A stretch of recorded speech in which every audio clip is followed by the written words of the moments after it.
80,000 ton मलबा निकलेगा। और इस वक्त आपको बताते चले हम उसी ट्विन टावर के बिल्कुल नजदीक खड़े हुए हैं, जहां पर पूरे इलाके के लोगों की नजर इस बात पर टिकी हुई है कि कल जब ब्लास्ट होगा तो स्थिति क्या बनेगी। मैं चाहूंगी हमारे कैमरामैन पहले आपको वो तस्वीरें दिखाएं। आप बिल्कुल सामने देख रहे हैं ये दो बहुमंजिला इमारतें, जिनमें से एक 32 मंजिला है और दूसरा 30 मंजिला। दोनों ही टावर के बीच की दूरी आप देख रहे हैं 9.88 मीटर है और दोनों टावर के कॉलम में 9,640 छेद किए गए हैं और 3,700 किलोग्राम बारूद किए गए हैं। बस बारूद उसमें भर दिए गए हैं, इंतजार इस बात का किया जा रहा है। और दूसरी तरफ आप देख पा रहे हैं बिल्कुल सटा हुआ कई ऐसी बहुमंजिला इमारतें हैं जिनको कपड़े से ढक दिया गया है, यानी कि जब अचानक से बहुत तेज धुएं का गुबार उठे तो फिर वहां पर आसपास बहुत ज्यादा नुकसान नहीं पहुंचे। इसी वजह से कोशिश इस बात की जा रही है कि आसपास के इलाके के लोगों को निकाल लिया जाए। बाकायदा एडवाइजरी भी जारी कर दी गई है, पोस्टर्स सबको दिए गए हैं कि जब भी लोग अपने घरों को खाली करें तो अपने घर के बाहर उस पोस्टर को जरूर चस्पा कर दें। और यहां पर तैयारियां पूरी हो चुकी हैं। एक बार इलाके को हम आपको दिखाना चाहेंगे, क्योंकि नोएडा अपनी खूबसूरती के लिए देश और दुनिया का ध्यान अपनी ओर आकृष्ट करता रहा है, लेकिन इसी नोएडा में इस तरह का रिकॉर्ड बनेगा जो अपने आप में दुखदाई होगा। एक तरफ बिल्डर्स के लिए ये बड़ा सबक है, तो वहीं दूसरी तरफ जो आम आदमी है जो अपने घर का सपना देखना चाहता है उसके लिए यकीनन ये किसी बड़े झटके से कम नहीं। ये तस्वीरें आपके सामने हैं जो लगातार आप देख रहे हैं और इसी पर बातचीत करने के लिए खास मेहमान इस वक्त हमारे साथ जुड़ चुके हैं। उनका परिचय आपसे करवा देती हूं। हमारे साथ brigadier retired doctor B K Khanna ji हैं, फॉर्मर एडवाइजर हैं नेशनल डिजास्टर मैनेजमेंट अथॉरिटी के। Doctor Harish Tripathi principal architect हैं, आप आर्था के हमारे साथ मौजूद हैं। प्रोफेसर विपुल सिंह हमारे साथ पर्यावरणविद दिल्ली यूनिवर्सिटी से हमारे साथ जुड़े हुए हैं, इस वक्त यहाँ पर पहुंचे हुए मौके पर। अजीत कुमार जी भी हमारे साथ जुड़े हुए हैं, आप क्लाइमेट चेंज एक्सपर्ट हैं। सबसे पहले आपसे बीके खन्ना साहब शुरुआत करते हुए, क्योंकि 24 घंटे से भी कम का वक्त रह गया है, ऐसे में किस बात पर सबसे ज्यादा निगाहें टिकी हुई हैं? अब लोगों के दिल में इस बात को लेकर दहशत भी है कि कहीं वो बिल्डिंग जब जमींदोज हो तो ऐसा ना हो कि आसपास के इलाकों को भी वो अपनी चपेट में ले या किसी भी तरह से उनको डैमेज करे। ये बहुत ही अहम क्वेश्चन है और सबसे ज्यादा है कि सिक्योरिटी अपना क्या क्या प्रिकॉशंस लेने चाहिए। और दोनों तरफ से प्रिकॉशंस हैं, जो है ऑर्गेनाइजेशन की तरफ से और जो लोग हैं उनकी तरफ से जो प्रिकॉशन लेने चाहिए। बड़ा सबक क्या है? ये दो बिल्डिंगें हमारे सामने हैं और कल इस समय आपको बता दें ये दोनों ही बिल्डिंग पूरी तरह से जमींदोज हो जाएंगी, वहां पर सिर्फ आपको मलबा ही मलबा नजर आएगा। सबक क्या बड़े छिपे हुए? 9 सेकंड का सवाल है, वहां पर 9 सेकंड के अंदर बिल्डिंग नीचे आ जाएंगी और उसके अंदर सिर्फ यही है कि सबसे पहले है कि वहां पर कोई लोग रहने नहीं चाहिए। ये सबसे पहले सवाल है तरीके के लिए।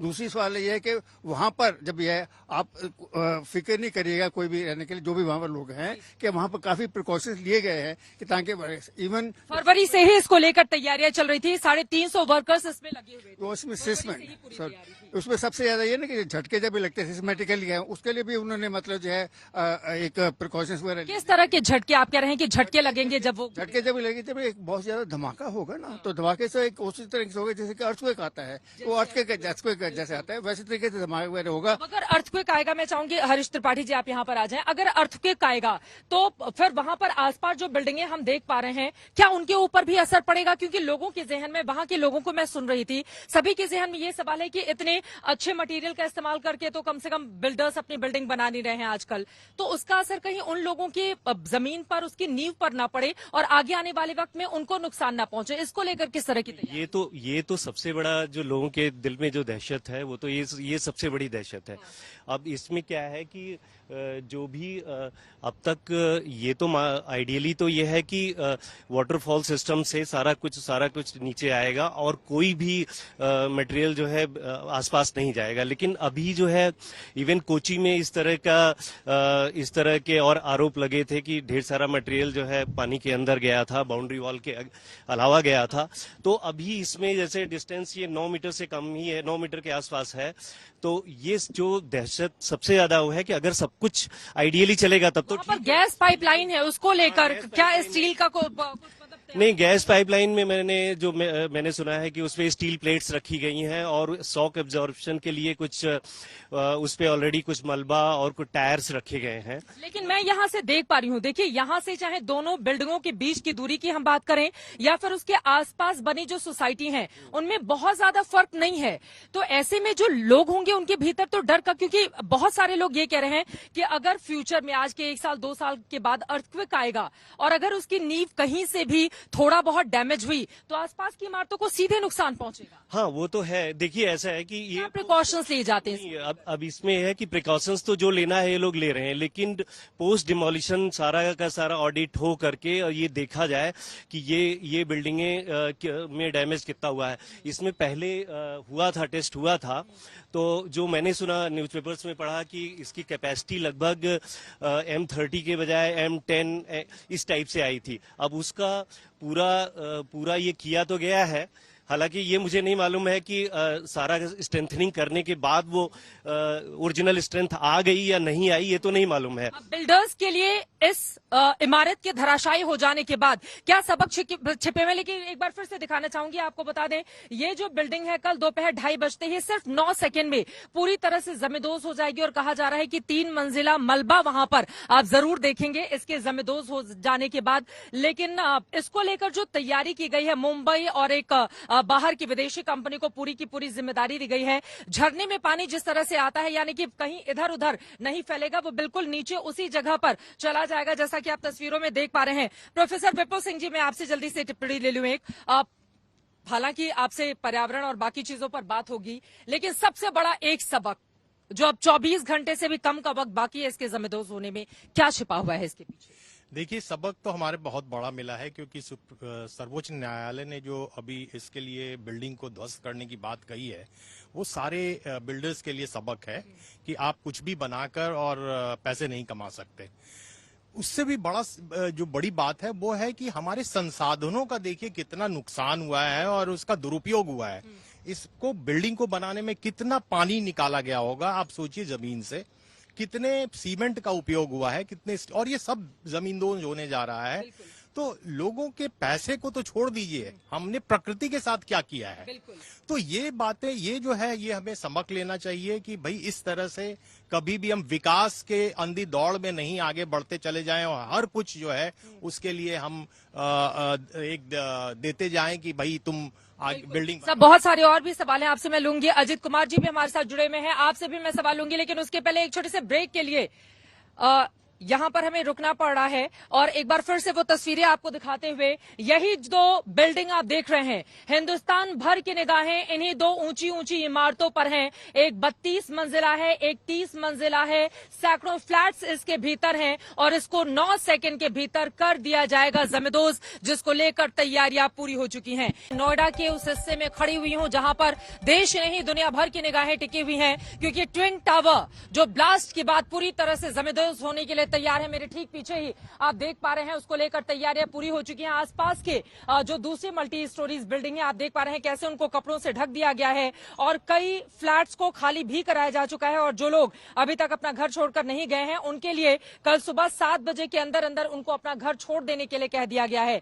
आप देख पा रहे हैं तकनीकी है इम्प्लोजन, जिसके बाद चीजें अंदर की ओर गिरती हैं, उसको फिट किया गया है और फिर पूरी तरह से ये जो दो बिल्डिंग आपको दिखाई दे रही है, एक 32 मंजिला है और दूसरी 30 मंजिला है, वो पूरी तरह से जमींदोज हो जाएगी और फिर वहां पर 3 मंजिल तक का मलबा आपको कल गिरा हुआ दिखाई देगा। मुंबई और साउथ अफ्रीका की कंपनी को यह जिम्मेदारी दी गई है। आपको बताते चले कि 10 इंजीनियर डिमोलिशन के इस पूरे स्टेज को सेटअप उनकी ओर से किया गया और फिलहाल अब इंतजार किया जा रहा है उस वक्त का, कल दोपहर 2:30 बजे का वक्त, जिसको लेकर तैयारियां यहां पर जोरों पर हैं। खास मेहमान हमारे साथ बने हुए हैं, अब उनसे चर्चा में आगे बढ़ते हुए मैं सीधे आपके पास आना चाहूंगी। अजित कुमार जी, आप इस तरफ आ जाएं।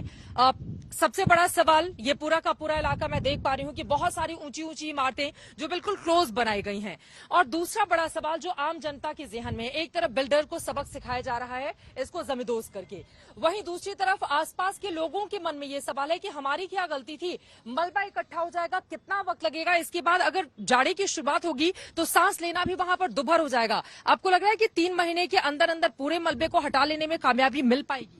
इसमें असली रोल नेचर का है, मतलब टेक्नोलॉजी का तो है। इंजीनियरिंग कहा जा रहा है कि बहुत अच्छी टेक्नोलॉजी है, इन्होंने केरला में भी पहले इस तरह से डिमोलिशन किया है सक्सेसफुली और मिडिल ईस्ट में भी किया है, तो उम्मीद है, हमें उम्मीद रखना चाहिए कि हो जाएगा सब। केरला की पर्यावरण और यहाँ नोएडा में, दोनों में जमीन आसमान का फर्क है। बिल्कुल बहुत फर्क है, बहुत फर्क है, और साथ में बिल्डिंगें जो 4-5 अपार्टमेंट्स तो बहुत नजदीक है वहां से, तो उस पे कितना असर पड़ेगा, डस्ट कितनी जल्दी सेटल होगा, पानी उस पे किस तरीके से डाला जा सकता है, कैसे ऑब्जॉर्व होगा, और डिमोलिशन वेस्ट कितनी जल्दी, कितने सफाई से, कितने अच्छे से निकाला जा सकता है ताकि डस्ट बहुत कम से कम बचे और जो बचे भी उसको भी ठीक से डिस्पोज। अगले कितने महीने, अगर आप पर्यावरणविद हैं, अगले कितने महीने जो वहां आसपास के लोग रह रहे हैं उनके लिए बहुत ज्यादा चुनौतीपूर्ण होने वाले हैं? क्योंकि 9 सेकंड में मलबा तो आ गया, 3 मंजिले तक इकट्ठा हो गया, लेकिन हवा जब बहेगी तब उन लोगों के लिए मुश्किलें, जब मलबे को हटाए जाने की पूरी प्रक्रिया को आगे बढ़ाया जाएगा तब उसके लिए मुश्किलें।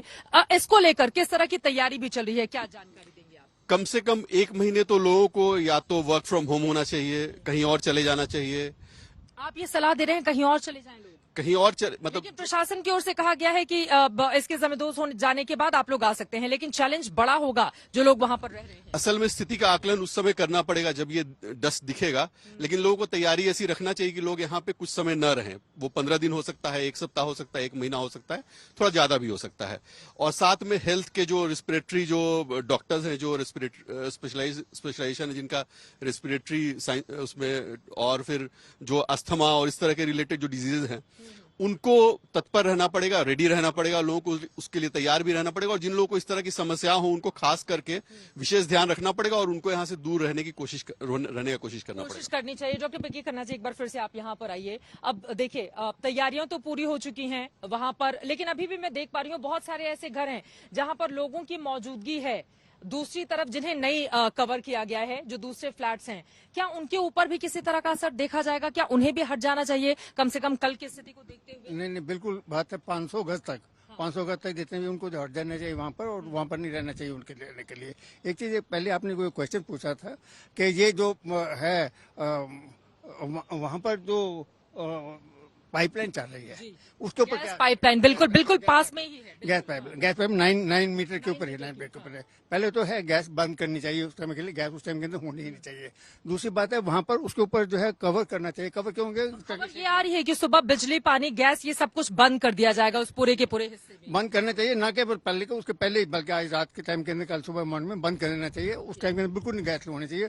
और दूसरी बात, उसको कवर करने के लिए जो है, कवर करने के लिए आपको टायर्स वगैरह लगने के लिए, और साथ ही साथ में स्टील जो प्लेट्स है उसके ऊपर रखनी चाहिए, ताकि जो झटके लगने हैं ना उसको कम से कम लगे। कंटेनर वॉल भी लगाई गई है वहां पर, आसपास की बिल्डिंगों को कोई मैं गैस पाइपलाइन की बात कर रहा हूँ, गैस पाइपलाइन के ऊपर। दूसरी बात है, आपने बोला था कि ये उनको जो साथ में जो है बिल्डिंग वगैरह उनको लेके है, उसकी जो है सर्वे वगैरह की है CBRI ने, तो उसके अंदर उन्होंने पाया है कि 19 जो हैं जो पिलर्स वगैरह हैं जो साथ के अंदर है वो वीक है। उसको उन्होंने टेम्पररी स्ट्रेंथन किया है। उसके ऊपर असर तो पड़ेगा, ऐसी कोई बात नहीं है कहने, असर तो पड़ेगा। असर मतलब आसपास जो अगल बगल जो बिल्डिंगें हैं उनमें कई ऐसे पिलर्स हैं जो कमजोर हैं, 19 पिलर हैं जो कमजोर हैं, और आप कह रहे हैं कि उनके ऊपर उसका सीधा असर। 19 में उन्होंने कवर करने की कोशिश की है। लास्ट वाला जो 6 रह गए थे वो बोला उन्होंने कल बल्कि जो है उन्होंने कवर अप किया है। अब यहाँ पे जो नोएडा की जनता है, खासतौर से वो लोग जो उन घरों में रह रहे होंगे और वो आज तक इस वक्त देख रहे होंगे, वो तो ये सोचेंगे ना कि उनकी क्या गलती है, वो भुगत रहे हैं। वो एक तरफ पर्यावरण वहां पर इतना खराब हो जाएगा, प्रदूषण हो जाएगा पूरी तरह से, मलबे को वो भुगते हैं। दूसरी तरफ दूसरे बिल्डर की और जो नोएडा प्रशासन, जिनकी ओर से आंखों के सामने इस बिल्डिंग को बनते हुए देखा गया, रोका नहीं देख गया, उनको देखे, उनकी क्या गलती है? वो क्या करें अभी उनके सामने? ये नहीं, ऐसी कोई बात, ऐसा तो है, बिल्कुल आपने कहा, बिल्कुल ठीक है, ये उनकी गलती तो नहीं है बिल्कुल ही, और पर उनको जो भुगतना पड़ रहा है के लिए। और ये जो है एक तो है मौसम जो भी है इस टाइम के अंदर है, सितंबर के सेकंड हाफ के बाद में हवा थोड़ा बंद हो जाती है। एक और सवाल आप लोगों में से अगर कोई बताना चाहे, जो विस्फोटक है उसको किस तरह से प्लान किया गया है, उसमें कैसे धमाका होगा, आप लोगों में से कौन इसकी जानकारी देगा? आप आ जाइए प्लीज, इधर आ जाइए आप। उसमें विस्फोटक जो है इस सिस्टम में क्या होता है कि जो जॉइंट्स होते हैं स्ट्रेटजिक तरीके से उसको लगाया जाता है और एक सीरियल तरीके से उसमें ब्लास्ट कराते हैं। हरीश जी, ये भी जानना चाहूंगी, जो जितने एरिया कवर किए गए हैं कपड़ों से ऊपर, जिस बिल्डिंग पर देख रहे हैं, क्या आप ये कहना चाह रहे हैं कि वहां पर छेद करके, होल करके बाकायदा विस्फोटक लगाए गए हैं? नहीं, जो विस्फोटक कहाँ पर लगे? स्ट्रक्चरल सिस्टम जो है, कॉलम और बीम जो जॉइंट्स होते हैं उसमें जो है लगाए जाते हैं। जो जॉइंट्स हैं वहां पर लगाए गए हैं, ठीक है। और ये जो कवर किया हुआ एरिया दिखाई दे रहा है, खासतौर से उन दोनों ट्विन टावर की मैं बात करूं, वहां पे क्या है, उसको क्यों कवर किया गया है? ये कवरिंग तो सेफ्टी मेजर्स में है सारा कुछ जो है। हाँ, ये सारा सेफ्टी मेजर्स में है। ठीक है।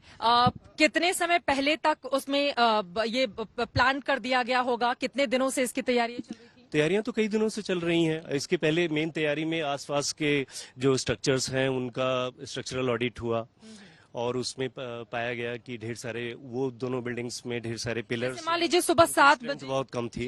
सुबह 7 बजे खाली कर दिया गया एरिया, उसके बाद फिर क्या होगा? कितने बजे उसको लेकर क्या किसी भी तरह का फाइनल रिहर्सल भी होगा और फिर उसके बाद वहां पर ब्लास्ट किया जाएगा, या सीधे पूरे एरिया को खाली करने के बाद 2:30 बजे का वक्त आएगा, एक ग्रीन बटन दबाया जाएगा और फिर ये ब्लास्ट कर मैंने जो सुना है कि इसमें लगभग 1 किलोमीटर को एरिया को कर रहे हैं, तो आई होप कि उसके अंदर फिर किसी को भी नहीं जाने देंगे। और क्योंकि तरह तरह के खतरे तो हैं ही, और अब तक पहले भी ये हुआ है कि यूएस में फिलाडेल्फिया में एक बिल्डिंग का ऐसे डिमोलिशन था, उसमें करीब 50,000 लोग इकट्ठा हो गए और पता चला कि लोग उसका मेमोरेबिलिया वो बेचने लगे। मतलब वहां पे ढेर सारी ऐसी प्रशासन के सामने अभी चुनौतियां बढ़ने वाली हैं। आप इधर आ जाएं, इस तरफ आ जाएं, बताएं। देखिए, एक और चीज जो बड़ी हमें ध्यान देनी है वो है जो पीएम लेवल है। बिल्डिंग के गिरने के बाद कुछ धूल जो है वो तो गुब्बार के रूप में ऊपर जाएगी और कुछ धूल हमें दिखती नहीं है, वो हम उसको पीएम लेवल कहते हैं, पर्टिकुलर मैटर लेवल। और वो इतना माइन्यूट होता है जो आपको दिखेगा नहीं, लेकिन वो चारों तरफ कई महीनों तक उस आकाश में रहेगा। अगर बारिश हो जाती है तभी वो सेटल होता है। तो ये तो सब डिपेंड करता है। दिल्ली नोएडा में तो बारिश के लिए आदमी वैसे ही तरसता रहता है, यहाँ पर तो अभी इतनी तेज धूप निकली थी थोड़ी देर पहले, ये बारिश होने की संभावना भी तो प्रकृति अगर हमारे साथ रहती है तो शायद बारिश हो जाए। और अभी देखिए, परसों जब हम लोग यहाँ पर थे तो हवा का जो डायरेक्शन था वो दिल्ली की तरफ था, आज ये पश्चिम की तरफ हो चुका है।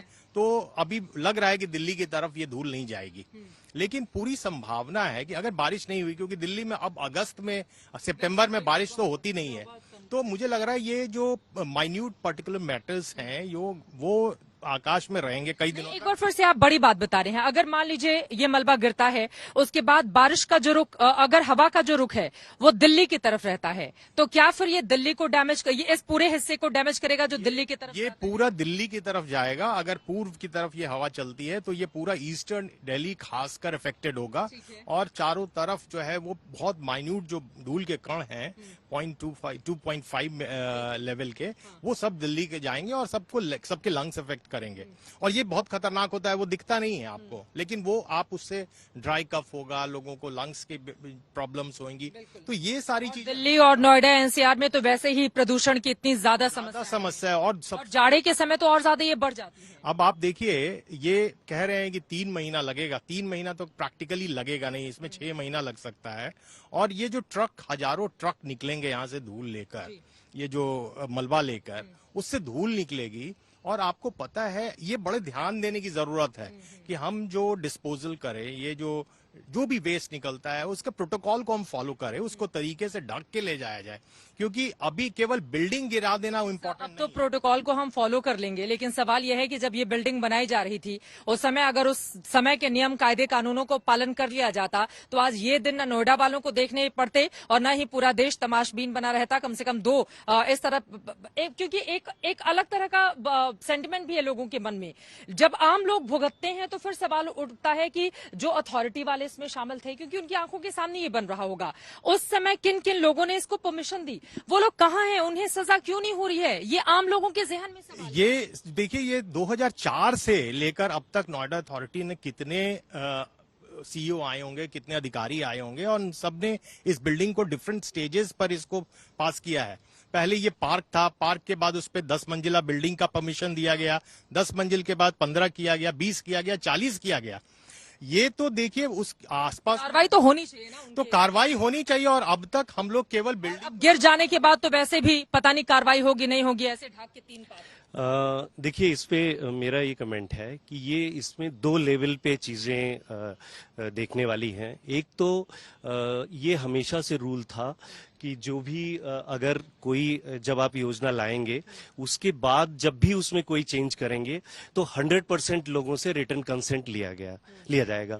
लेकिन वो बड़ा ग्रे एरिया रहा, कैसे कैसे इसमें जो भी हुआ। ग्रे एरिया तो तभी रहता है ना अधिकारियों की मिलीभगत जब इसमें शामिल होती है। अधिकारियों की मिलीभगत किस तरह से होती है कम से कम नोएडा में तमाम इमारतों में। सर आप स्माइल करें, मुझे ब्रेक पर जाना है जल्दी से। सही नहीं एक जो है एक तो ये एक जो है ये चैप्टर खत्म हुआ है। दूसरा चैप्टर जिन्होंने जो भी उसके अंदर शामिल हैं उसके ऊपर कोई इंक्वायरी होनी चाहिए, उनके ऊपर पनिशमेंट मिलनी चाहिए। बिल्कुल सही कहा आपने। क्या आप भी मांग करेंगे कि इंक्वायरी होनी चाहिए और पनिशमेंट मिलनी चाहिए? बहुत स्ट्रिक्ट पनिशमेंट होना चाहिए, बिकॉज एग्जाम्पलरी है ये। इतना पहली बार सबसे बड़ा सबसे ऊंचे हाइट का टावर इंडिया में डिमोलिश करना पड़ रहा है, वो भी नोएडा जैसे जगह पे जहाँ पे इतनी आबादी है और इसके इतने असर होगा।